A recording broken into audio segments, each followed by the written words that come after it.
Hello, my name is Cyrus, and today I'm going to talk about the cross country flight that I had to do to get my full pilot's license. If you don't know about me, I do fly planes, the small ones that like only have the one propeller in the front. I fly those planes, and I've been doing it for about 3 years at this point. And I had to get over 40 hours of flying, like with an instructor, to finally get it myself. And on top of that, I also had to uh, do this flight across country from here to California, and then come back at night. It was a crazy time. When I took off from the airport, which was Clearwater Air Park, which is like right next to Clearwater International, but like not super close, like completely unincorporated.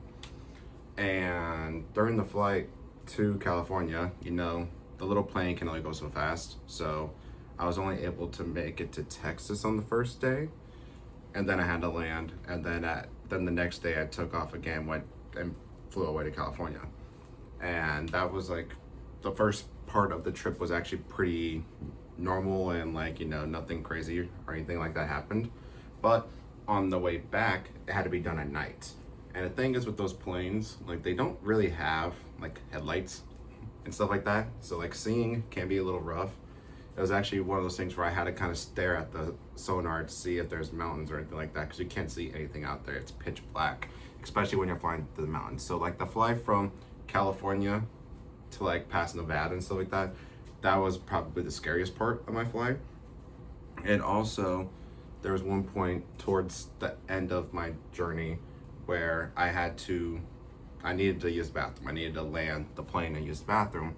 So I find this little air park, and I call out to it. I'm like, hey, this is November 1200 Victor, requesting landing at this airfield. And I didn't get any responses or anything like that. And I started panicking because it was like no responses at all. So then once I finally pretty much declared that I'm gonna land here, I landed and there was no one there. It was an abandoned field, which happens a lot actually. There's a lot of abandoned air parks and things like that. So it was very scary, very eerie. Used the bathroom real quick, then hop back in the plane, took off again.